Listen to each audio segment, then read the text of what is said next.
días, bienvenidos, gracias de nuevo por estar aquí y gracias a nuestro invitado que está en nuestro estudio de CNN en la Ciudad de México, Gastón Chilier, que es el director ejecutivo del Centro de Estudios Legales y Sociales de Argentina, que es un centro muy importante, bueno, muy reconocido en América Latina y desde luego en Argentina. Lleva décadas trabajando a favor de los derechos humanos con una trayectoria, una tarea fundamental a favor de la memoria, de la verdad, de la justicia y bueno, pues con un trabajo muy importante en muchos sentidos. Y está Gastón aquí como director ejecutivo del CELS en nuestro país por una semana. Por una semana. Te pescamos en un momento, Gastón, y te agradecemos que estés estos minutos en CNN para hablar de muchos temas. Bienvenido a México, bienvenido a este programa. Muchas gracias, Carmen, un placer estar acá. Pues un gusto estar contigo y bueno, déjame empezar con el motivo de tu visita a nuestro país. Estás aquí en un marco de colaboración, de cooperación, de intercambio. Tú me dirás la palabra. El tema que te trae aquí es el tema de la impunidad, ni más ni menos, y todo lo que quepa en la palabra. Sí. Sí, bueno, tú sabes, fue fundamental durante las dictaduras en el Cono Sur, en Argentina, en Chile, la solidaridad internacional fue fundamental para confrontar las violaciones graves de las dictaduras. Nosotros, como parte del movimiento de América Latina de derechos humanos, estamos acá en México conversando y reuniéndonos con organizaciones para ver de qué manera podemos cooperar para dar respuestas a lo que nosotros consideramos es la crisis más grave de derechos humanos en la región en estos momentos. México. México.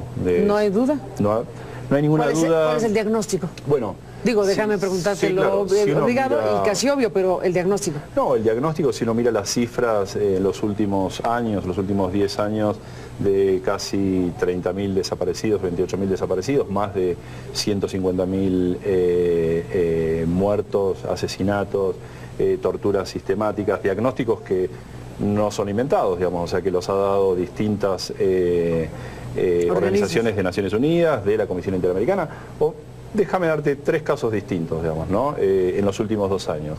La masacre de Tlatlaya, la desaparición de los 43 estudiantes en Ayotzinapa y los últimos asesinatos en Nochistlán, en 3 estados distintos con 3 características distintas, digamos, asesinato por la Policía Federal en Tlatlaya, la desaparición por el ejército, la desaparición de los estudiantes, donde si uno ve los informes de la Comisión Interamericana, del grupo de trabajo de expertos independientes, con la participación de la Policía Local, Federal, de las Fuerzas Armadas, que todavía no se las puede investigar, y en el caso de Nochistlán, en Oaxaca, por la Policía Federal, digamos. Son 3 estados distintos, y lo que realmente llama la atención, y a eso vine a participar en un foro, es la falta de respuesta del Estado, la falta de reconocimiento y los altísimos niveles de impunidad en estos casos. La impunidad, pues, es el ingrediente que muestra precisamente una disfuncionalidad de las instituciones para enfrentar estos miles de casos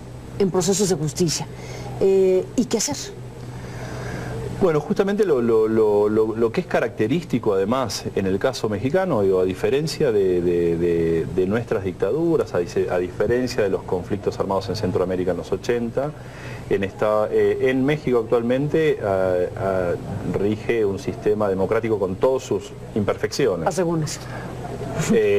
Pero digo, hay elecciones por lo menos regularmente y en teoría también si uno mira la institucionalidad mexicana, digamos, o sea, digo, los recursos puestos, hay una oficina, hay un ombudsman nacional, locales, hay leyes, han firmado tratados, entonces lo que uno parecería advertir allí es que no se trata de falta de instituciones o de leyes, sino en todo caso de la voluntad política, digamos. Entonces, frente a eso, o no se falta la incapacidad de poder investigar, sino en todo caso es, digo, la voluntad política para avanzar en investigaciones o para generar, digamos, unas reformas profundas en todo el sistema con el objetivo de, por un lado, reconocer la crisis. O sea, me parece que el primer problema, el primer obstáculo es cuando uno escucha, y el presidente Peña Nieto estuvo hace 2 semanas en Argentina, cuando uno escucha a los funcionarios mexicanos y al presidente no reconoce que aquí está sucediendo la crisis más grave de derechos humanos de toda la región.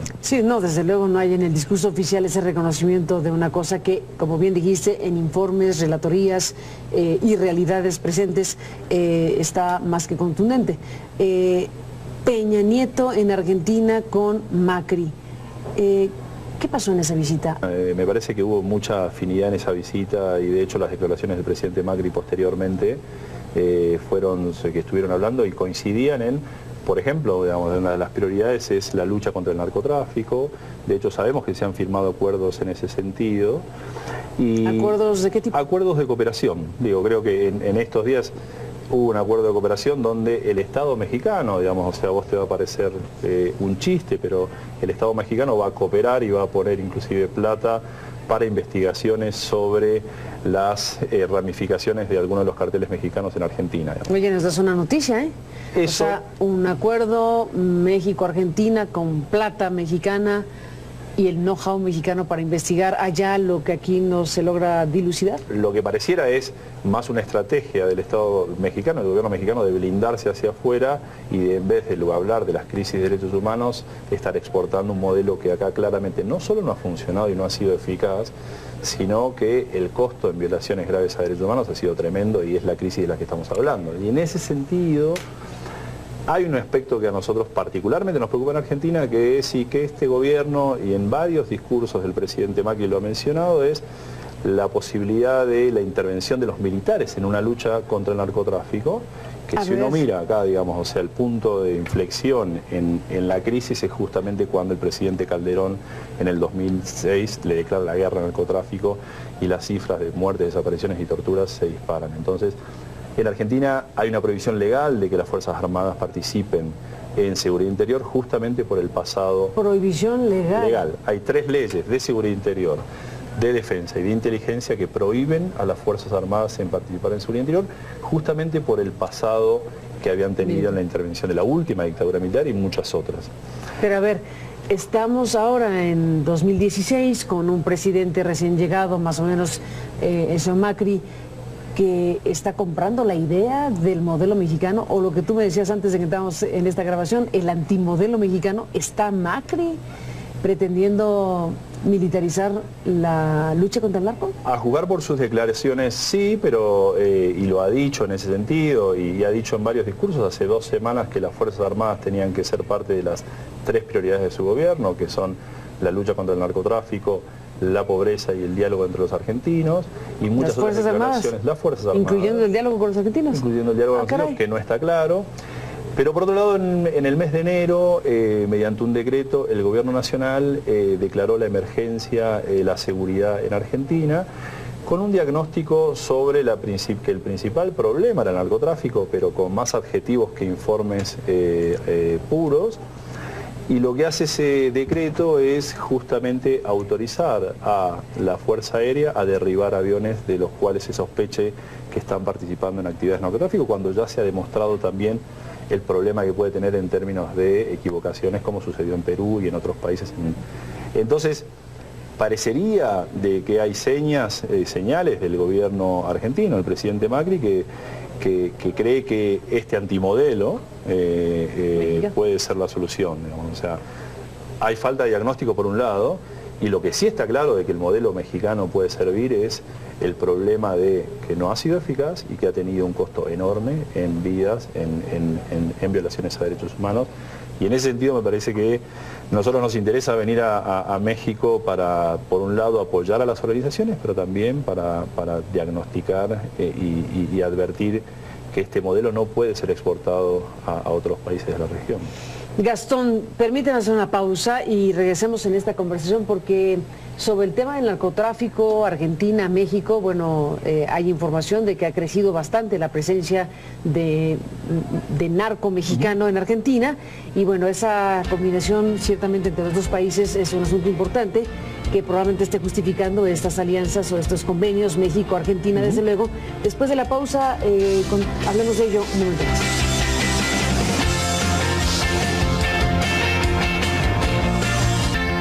Bueno, regresamos, Gastón, en este acto con lo que hace un momento estabas planteando sobre México, en la visita de Peña Nieto hace algunas semanas con Macri. Estaremos al pendiente de si efectivamente el presidente Macri da pasos en el sentido de emular el modelo mexicano, lo cual sería muy preocupante por la militarización del combate al narcotráfico si es que llegan a esos puntos. Pero independientemente de si dan los pasos o no Macri en ese sentido, a pesar de las leyes existentes en Argentina de prohibición a ello, hay una realidad en Argentina respecto a la presencia del narco mexicano o de la relación narco-mexicano con narcos argentinos. ¿Qué tanta evidencia hay? ¿Qué tan claro es el diagnóstico sobre ese asunto? Mira, yo creo que hay algunas evidencias, no hay un diagnóstico acabado y sólido de cuál es el alcance de esa penetración. ¿Te acuerdas de aquel correo electrónico del Papa Francisco? Donde manifestaba con un amigo su preocupación de que Argentina viviera un proceso de mexicanización, hablando de esto. Sí. El Papa en un correo muy sincero, porque era un correo que no sabía que iba a ser conocido. Hay un problema en el sentido en que, la clase política, las instituciones, el presidente de la Corte, el Papa Francisco, es argentino. Es parte de las instituciones de Argentina, yo creo. Es parte. Messi, el Papa, en fin. Tal cual. Tal cual. Me parece que plantean esta cuestión del narcotráfico, pero todavía, los expertos, que no es mi caso, pero los expertos que trabajan el tema, dicen, bueno, hay que diagnosticarlo mucho mejor. Sí hay hechos y hay causas, por ejemplo, alguna causa que todavía se está investigando de exportación de efedrina a México para la elaboración de drogas sintéticas, Hubo episodios de sicariato en distintos lugares aislados, de asesinato. En la provincia, por ejemplo, de Santa Fe, en la ciudad de Rosario, que es la segunda ciudad de la Argentina, hay un crecimiento del narcotráfico y el ex jefe de la policía provincial está detenido por sus vínculos con el narcotráfico. En la provincia de Buenos Aires, hay investigaciones en las cuales inclusive miembros de la policía bonaerense tienen vínculos con el narcotráfico. Eso es un hecho, El tema es, todavía falta un diagnóstico realmente que defina el alcance del problema, porque claramente no estamos a las puertas de ser México ni Colombia.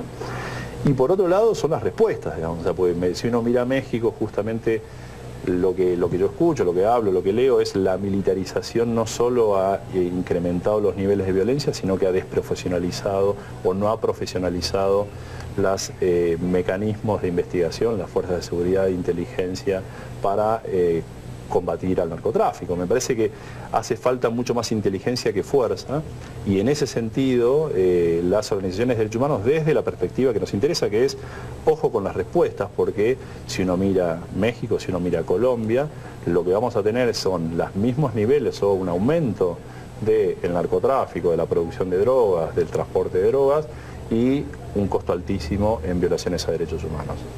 No negamos el problema, en todo caso estamos diciendo que se discuta con un diagnóstico acertado y compartido y no con adjetivos, como es la declaración esta de emergencia de seguridad que te contaba hace un rato, y no emulemos... ¿No se justificaba esta declaratoria?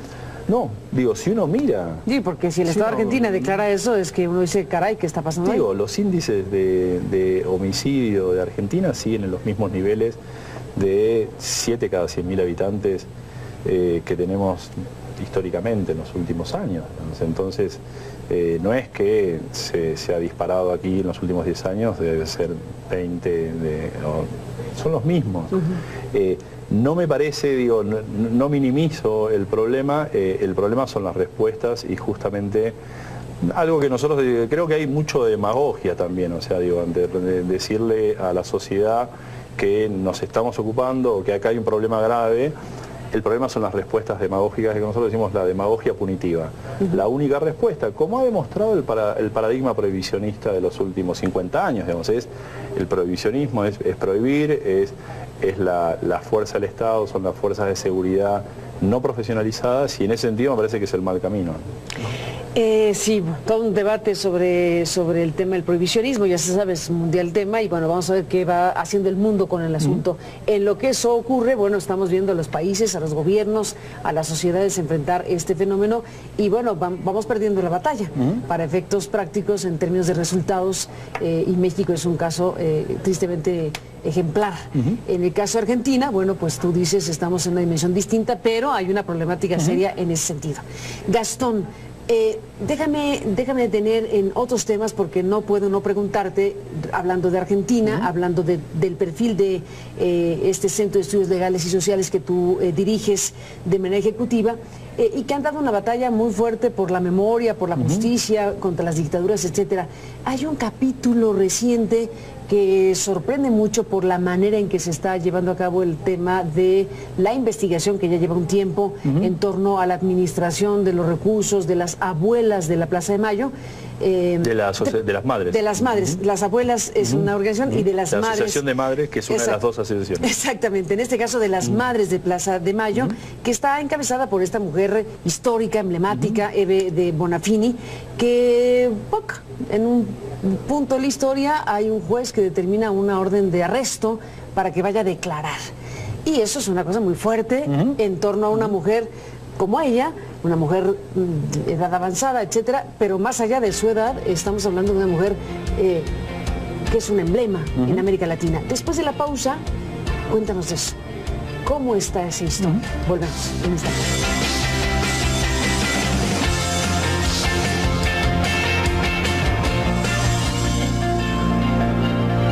Gastón, entramos en la parte final de esta conversación. Te pregunté sobre Eve de Bonafini, sobre la situación que está viviendo este personaje emblemático de la organización Madres de la Plaza de Mayo. Una situación que no es fácil de comprender si se estaba muy lejos. Orden de arresto contra ella para que se presente a declarar. Cuéntanos cuál es el asunto ahí. Hay una investigación en curso por mal uso de fondos públicos, donde están investigados también colaboradores de Eve de Bonafini. Ella no está imputada. No, es una de las denunciadas, junto con muchos otros. ¿También? Y la investigación estaba abierta hace mucho tiempo, y hace mucho tiempo que no la habían citado. En un momento el juez ordenó la citación de muchísimas personas y funcionarios, incluido Eve Bonafini, y de una manera, justamente sorpresiva, porque fue el día jueves que cumplían la ronda número 2000 en la Plaza de Mayo, las madres que vienen haciendo desde la época de la dictadura para anunciar la desaparición de sus hijos. Montó, digamos, un show mediático rodeados de policías para detenerla. Y a una señora de 86 años, es una medida absolutamente desproporcionada en una investigación que tiene la obligación de hacer el juez, pero absolutamente desproporcionada y que se podía resolver de otras maneras. Digamos, ella decía, la justicia a mí nunca me respondió y nunca me dio respuesta sobre mi hijo, yo no voy a ir a declarar. Había formas de resolverlo, como finalmente se resolvió, que terminó el juez arreglando con sus abogados de tomar la declaración en la sede de la Asociación de Madres de Plaza de Mayo. Me parece desafortunada la manera, la desproporción, el show mediático, no hacía falta. Y como vos dices, tanto Bonafini, Estela de Carlotto y las Madres de Plaza de Mayo son un símbolo no solo de Argentina, sino del mundo. Del mundo, sí. Yo he ido a Turquía y veo a madres que tienen pañuelo por la lucha de las Madres de Plaza de Mayo en Argentina. Me parece que una investigación no puede justificar. ¿Y qué pasó ahí con esa organización? Porque, bueno, se tiene la información, así en términos generales, de una administración encabezada por alguien que fue cercano o que ha sido cercano a Eve de Bonafini, un administrador que resultó que no era del todo pulcro, por decirlo de alguna manera. Ese es el asunto y se ha hecho expansiva la investigación a toda la organización. A toda la organización, a esta persona que es parte de la causa también. Digo, la verdad que nosotros no participamos y no conozco los detalles de la causa judicial, pero en la práctica sí, se ha ampliado a toda la organización y a funcionarios públicos también, digamos, pero... Antes de irnos, Gastón, y Cristina Kirchner y Macri, qué agarrón tremendo. ¿En qué va a acabar eso? Bueno, yo creo que de alguna manera cuando la presidenta era Cristina Kirchner había una lógica de Macri como opositor y que se necesitaban, y en la actualidad también sigue funcionando esa lógica de Macri presidente, de cómo se cambiaron los roles. ¿Pero aquí con causas judiciales abiertas? Digo, también hay causas judiciales abiertas. ¿Graves? Digo, hay algunas que claramente... Digo, hay denuncias graves también de desvío de fondos y donde la justicia está investigando, pero nuevamente el problema allí es justamente lo que pasó también aquí. La justicia no investigó durante muchísimos años y de repente en 3 meses descubrió que encontraba todas las evidencias para avanzar en las investigaciones. Digamos. Ahí hay un problema de la justicia federal en la Argentina, que es la justicia que investiga al poder y que en general suele investigar al poder cuando se va, digamos. O sea, y eso... ¿Qué grado de independencia tiene el Poder Judicial según tu punto de vista de Argentina? Yo creo que en términos... Respecto al poder político en turno. No, en términos generales, yo digo, tiene altos, tiene niveles de independencia razonables en cuanto a la justicia federal, que es la justicia que investiga los crímenes de corrupción, que investiga el poder, que investiga violaciones graves a los derechos humanos. La independencia es mucho menor, digamos. Y ahí hay yo creo que es una de las deudas pendientes justamente es reformar esa justicia federal, reformar el sistema de inteligencia que tiene como una colusión con la justicia federal que termina manejando muchas de las investigaciones, y el poder político. Ahí hay algo, digamos, donde, por ejemplo, digamos, el problema que te puedo citar como ejemplo es el atentado terrorista a la AMIA, claro, que cumplió ya 22 años. Todavía la causa principal no ha avanzado y no se sabe, no ha avanzado absolutamente nada, y en la causa donde se investiga el encubrimiento de ese atentado están sentados 22 años después el expresidente Menem, el exsecretario de Inteligencia Anzorregui, el juez que investigó la causa y los 2 fiscales que investigaron la causa. Y un fiscal muerto. Y un fiscal muerto, digamos. Muerto sin saber hasta el momento. Todavía no se sabe las causas de su muerte. ¿Muerto asesinado o muerto suicidado o qué? Digo, y en ese sentido me parece que eso también refleja uno yo creo de las deudas de la democracia argentina, tener un sistema de inteligencia realmente democrático y que realmente prevenga atentados como el de la causa AMIA, una justicia federal que investiga el poder cuando el poder está funcionando, y un sistema político que no intervenga para justamente evitar que esas investigaciones se produzcan. Pues cuántos temas, Gastón, cuántos asuntos de México, de Argentina, de América Latina están ahí abiertos. Gracias por venir esta noche a conversar algunos de ellos. Bienvenido a México y estamos en comunicación contigo. Gracias. Muchas gracias. A ti, Gastón, por estar aquí, y a usted, gracias que nos permitió acompañarles esta noche. Que descansen, esperamos mañana.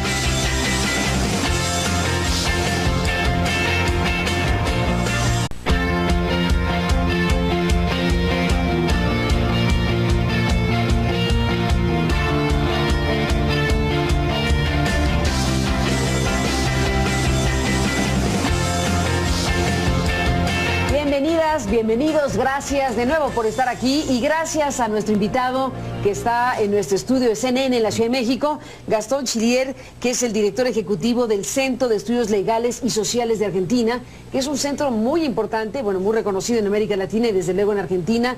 Lleva décadas trabajando a favor de los derechos humanos con una trayectoria, una tarea fundamental a favor de la memoria, de la verdad, de la justicia, y bueno, pues con un trabajo muy importante en muchos sentidos. Y está Gastón aquí como director ejecutivo del CELS, en nuestro país por una semana. Por una semana. Te pescamos en un momento, Gastón, y te agradecemos que estés estos minutos en CNN para hablar de muchos temas. Bienvenido a México, bienvenido a este programa. Muchas gracias, Carmen, un placer estar acá. Pues un gusto estar contigo y bueno, déjame empezar con el motivo de tu visita a nuestro país. Estás aquí en un marco de colaboración, de cooperación, de intercambio. Tú me dirás la palabra. El tema que te trae aquí es el tema de la impunidad, ni más ni menos, y todo lo que quepa en la palabra. Sí. Sí, bueno, tú sabes, fue fundamental durante las dictaduras en el Cono Sur, en Argentina, en Chile, la solidaridad internacional fue fundamental para confrontar las violaciones graves de las dictaduras. Nosotros, como parte del movimiento de América Latina, de derechos humanos, estamos acá en México conversando y reuniéndonos con organizaciones para ver de qué manera podemos cooperar para dar respuestas a lo que nosotros consideramos es la crisis más grave de derechos humanos en la región en estos momentos. México. México. ¿No hay duda? No hay ninguna duda. ¿Cuál es el diagnóstico? Bueno, digo, déjame preguntarte lo obligado y casi obvio, pero el diagnóstico. No, el diagnóstico, si uno mira las cifras en los últimos años, los últimos 10 años, de casi 30.000 desaparecidos, 28.000 desaparecidos, más de 150.000 muertos, asesinatos, torturas sistemáticas, diagnósticos que no son inventados, digamos, o sea, que los ha dado distintas organizaciones de Naciones Unidas, de la Comisión Interamericana, déjame darte tres casos distintos, digamos, ¿no? En los últimos 2 años. La masacre de Tlatlaya, la desaparición de los 43 estudiantes en Ayotzinapa y los últimos asesinatos en Nochistlán, en 3 estados distintos con 3 características distintas, digamos, asesinato por la Policía Federal en Tlatlaya, la desaparición por el ejército, la desaparición de los estudiantes, donde si uno ve los informes de la Comisión Interamericana, del grupo de trabajo de expertos independientes, con la participación de la Policía Local, Federal, de las Fuerzas Armadas, que todavía no se las puede investigar, y en el caso de Nochistlán, en Oaxaca, por la Policía Federal, digamos. Son 3 estados distintos, y lo que realmente llama la atención, y a eso vine a participar en un foro, es la falta de respuesta del Estado, la falta de reconocimiento y los altísimos niveles de impunidad en estos casos. La impunidad, pues, es el ingrediente que muestra precisamente una disfuncionalidad de las instituciones para enfrentar estos miles de casos en procesos de justicia. ¿Y qué hacer? Bueno, justamente lo que es característico además en el caso mexicano, digo, a diferencia de nuestras dictaduras, a diferencia de los conflictos armados en Centroamérica en los 80, en México actualmente alguna causa que todavía se está investigando de exportación de efedrina a México para la elaboración de drogas sintéticas, digamos. Hubo episodios de sicariato en distintos lugares aislados, digo, de asesinato en la provincia, por ejemplo, de Santa Fe, en la ciudad de Rosario, que es la segunda ciudad de la Argentina, hay, digamos, un crecimiento del narcotráfico y el ex jefe de la policía provincial está detenido por sus vínculos con el narcotráfico. En la provincia de Buenos Aires, digo, hay investigaciones en las cuales inclusive miembros de la policía bonaerense tienen vínculos con el narcotráfico. Eso es un hecho, digamos. El tema es, todavía falta un diagnóstico realmente que defina el alcance del problema, porque claramente no estamos a las puertas de ser México ni Colombia. Y por otro lado son las respuestas, digamos. O sea, porque si uno mira a México, justamente lo que yo escucho, lo que hablo, lo que leo es la militarización no solo ha incrementado los niveles de violencia, sino que ha desprofesionalizado o no ha profesionalizado los mecanismos de investigación, las fuerzas de seguridad e inteligencia para combatir al narcotráfico. Me parece que hace falta mucho más inteligencia que fuerza y en ese sentido las organizaciones de derechos humanos desde la perspectiva que nos interesa, que es ojo con las respuestas, porque si uno mira México, si uno mira Colombia, lo que vamos a tener son los mismos niveles o un aumento del narcotráfico, de la producción de drogas, del transporte de drogas y un costo altísimo en violaciones a derechos humanos. Digo, no negamos el problema, en todo caso estamos diciendo que se discuta con un diagnóstico acertado y compartido y no con adjetivos, como es la declaración esta de emergencia de seguridad que le contaba hace un rato, y no emulemos... ¿No se justificaba esta declaratoria? No, digo, si uno mira... Sí, porque si el Estado de Argentina declara eso, es que uno dice, caray, ¿qué está pasando ahí? Digo, los índices de homicidio de Argentina siguen en los mismos niveles de 7 cada 100.000 habitantes que tenemos históricamente en los últimos años. Entonces, no es que se ha disparado aquí en los últimos 10 años, debe ser 20, son los mismos. No me parece, digo, no minimizo el problema son las respuestas y justamente algo que nosotros, creo que hay mucho de demagogia también, o sea, digo, de decirle a la sociedad que nos estamos ocupando o que acá hay un problema grave. El problema son las respuestas demagógicas, que nosotros decimos la demagogia punitiva. La única respuesta, como ha demostrado el paradigma prohibicionista de los últimos 50 años, digamos, el prohibicionismo es prohibir, es la fuerza del Estado, son las fuerzas de seguridad no profesionalizadas y en ese sentido me parece que es el mal camino. Sí, todo un debate sobre el tema del prohibicionismo, ya se sabe, es mundial tema y bueno, vamos a ver qué va haciendo el mundo con el asunto. En lo que eso ocurre, bueno, estamos viendo a los países, a los gobiernos, a las sociedades enfrentar este fenómeno y bueno, vamos perdiendo la batalla para efectos prácticos en términos de resultados y México es un caso tristemente ejemplar.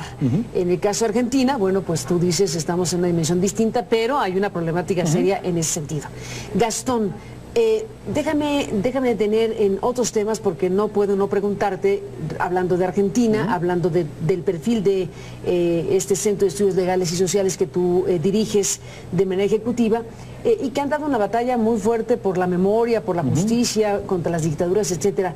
Hay un capítulo reciente que sorprende mucho por la manera en que se está llevando a cabo el tema de... Rige un sistema democrático con todas sus imperfecciones. Asegúnese. Pero digo, hay elecciones por lo menos regularmente y en teoría también si uno mira la institucionalidad mexicana, digamos, o sea, digo, los recursos puestos, hay una oficina, hay un ombudsman nacional, locales, hay leyes, han firmado tratados, entonces lo que uno parecería advertir allí es que no se trata de falta de instituciones o de leyes, sino en todo caso de la voluntad política, digamos. Entonces, frente a eso, o no se falta la incapacidad de poder investigar, sino en todo caso es, digo, la voluntad política para avanzar en investigaciones o para generar, digamos, unas reformas profundas en todo el sistema con el objetivo de, por un lado, reconocer la crisis. O sea, me parece que el primer problema, el primer obstáculo es cuando uno escucha, y el presidente Peña Nieto estuvo hace 2 semanas en Argentina, cuando uno escucha a los funcionarios mexicanos y al presidente no reconoce que aquí está sucediendo la crisis más grave de derechos humanos de toda la región. Sí, no, desde luego no hay en el discurso oficial ese reconocimiento de una cosa que, como bien dijiste, en informes, relatorías y realidades presentes está más que contundente. Peña Nieto en Argentina con Macri. ¿Qué pasó en esa visita?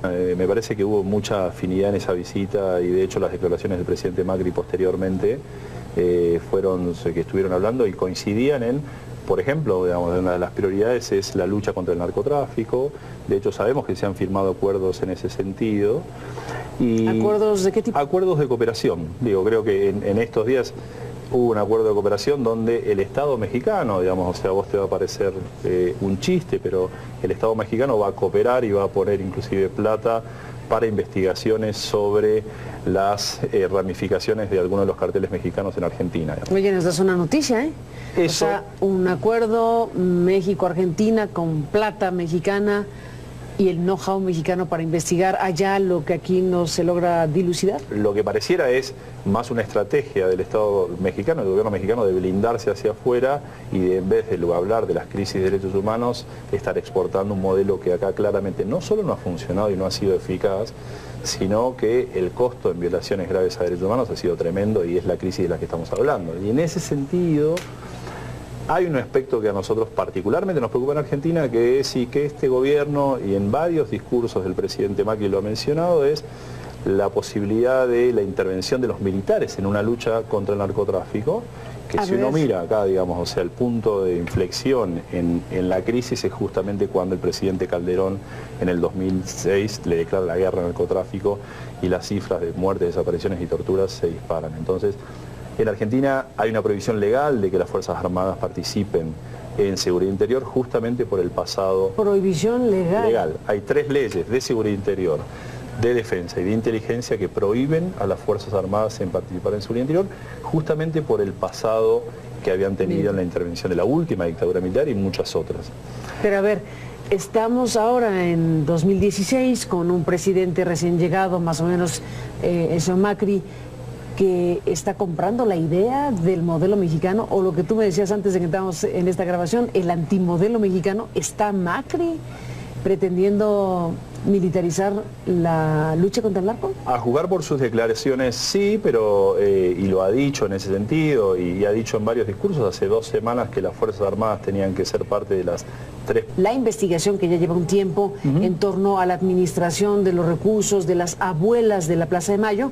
De las madres. De las madres. Las abuelas es una organización y de las madres. La Asociación de Madres, que es una de las 2 asociaciones. Exactamente, en este caso de las madres de Plaza de Mayo, que está encabezada por esta mujer histórica, emblemática, Eve de Bonafini, que en un punto de la historia hay un juez que determina una orden de arresto para que vaya a declarar.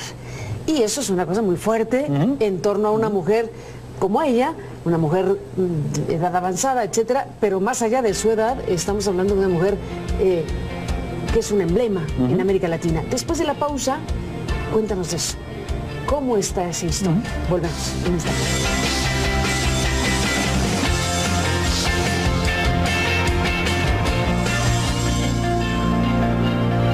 Gastón, entramos en la parte final de esta conversación. Te pregunté sobre Eve de Bonafini, sobre la situación que está viviendo este personaje emblemático de la organización Madres de la Plaza de Mayo. Una situación que no es fácil de comprender si se estaba muy lejos. Orden de arresto contra ella para que se presente a declarar. Cuéntanos cuál es el asunto ahí. Hay una investigación en curso por mal uso de fondos públicos, donde están investigados también colaboradores de Eve de Bonafini. Ella no está imputada. No, es una de las denunciadas, junto con muchos otros. ¿También? Y la investigación estaba abierta hace mucho tiempo, y hace mucho tiempo que no la habían citado.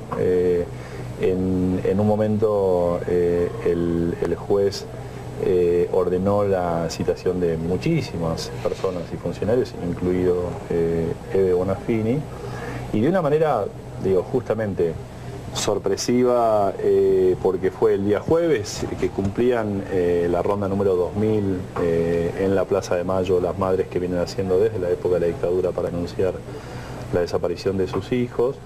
Montó, digamos, un show mediático rodeado de policías para detenerla. Y a una señora de 86 años, es una medida absolutamente desproporcionada en una investigación que tiene la obligación de hacer el juez, pero absolutamente desproporcionada y que se podía resolver de otras maneras. Digamos, ella decía, la justicia a mí nunca me respondió y nunca me dio respuesta sobre mi hijo, yo no voy a ir a declarar. Había formas de resolverlo, como finalmente se resolvió, que terminó el juez arreglando con sus abogados de tomar la declaración en la sede de la Asociación de Madres de Plaza de Mayo. Me parece desafortunada la manera, la desproporción, el show mediático, no hacía falta. Como vos dices, tanto Bonafini, Estela de Carlotto y las Madres de Plaza de Mayo son un símbolo no solo de Argentina, sino del mundo. Del mundo, sí. Yo he ido a Turquía y veo a madres que tienen pañuelo por la lucha de las Madres de Plaza de Mayo en Argentina. Me parece que una investigación no puede justificar. ¿Y qué pasó ahí con esa organización? Porque se tiene la información, así en términos generales, de una administración encabezada por alguien que fue cercano o que ha sido cercano a Eve de Bonafini, un administrador que resultó que no era del todo pulcro, por decirlo de alguna manera. Ese es el asunto, y se ha hecho expansiva la investigación a toda la organización. A toda la organización, prioridades de su gobierno, que son la lucha contra el narcotráfico, la pobreza y el diálogo entre los argentinos, y muchas otras declaraciones. Las Fuerzas Armadas. ¿Incluyendo el diálogo con los argentinos? Incluyendo el diálogo con los argentinos, que no está claro. Pero por otro lado, en el mes de enero, mediante un decreto, el gobierno nacional declaró la emergencia, la seguridad en Argentina, con un diagnóstico sobre que el principal problema era el narcotráfico, pero con más adjetivos que informes puros. Y lo que hace ese decreto es justamente autorizar a la Fuerza Aérea a derribar aviones de los cuales se sospeche que están participando en actividades de narcotráfico, cuando ya se ha demostrado también el problema que puede tener en términos de equivocaciones, como sucedió en Perú y en otros países. Entonces, parecería de que hay señales del gobierno argentino, el presidente Macri, que cree que este antimodelo puede ser la solución, digamos. O sea, hay falta de diagnóstico por un lado, y lo que sí está claro de que el modelo mexicano puede servir es el problema de que no ha sido eficaz y que ha tenido un costo enorme en vidas, en violaciones a derechos humanos. Y en ese sentido me parece que a nosotros nos interesa venir a México para, por un lado, apoyar a las organizaciones, pero también para diagnosticar y advertir que este modelo no puede ser exportado a otros países de la región. Gastón, permítanme hacer una pausa y regresemos en esta conversación, porque sobre el tema del narcotráfico, Argentina, México, bueno, hay información de que ha crecido bastante la presencia de narco mexicano en Argentina, y bueno, esa combinación ciertamente entre los dos países es un asunto importante que probablemente esté justificando estas alianzas o estos convenios México-Argentina, desde luego. Después de la pausa, hablemos de ello un momento más.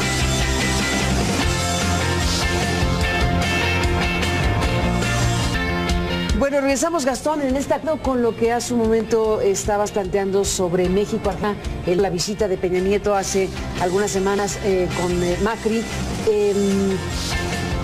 Estaremos al pendiente de si efectivamente el presidente Macri da pasos en el sentido de emular el modelo mexicano, lo cual sería muy preocupante por la militarización del combate al narcotráfico si es que llegan a esos puntos. Pero independientemente de si dan los pasos o no Macri en ese sentido, a pesar de las leyes existentes en Argentina de prohibición a ello, hay una realidad en Argentina respecto a la presencia del narco mexicano o de la relación narco-mexicano con narcos argentinos. ¿Qué tanta evidencia hay? ¿Qué tan claro es el diagnóstico sobre ese asunto? Mira, yo creo que hay algunas evidencias, no hay un diagnóstico acabado y sólido de cuál es el alcance de esa penetración. ¿Te acuerdas de aquel correo electrónico del Papa Francisco? Donde manifestaba con un amigo su preocupación de que Argentina viviera un proceso de mexicanización, hablando de esto. Sí. El Papa en un correo muy sincero, porque era un correo que no sabía que iba a ser conocido. Hay un problema en el sentido en que la clase política, las instituciones, el presidente de la Corte, el Papa Francisco, es argentino. Es parte de las instituciones de Argentina, yo creo. Es parte. Messi, el Papa, en fin. Tal cual. Tal cual.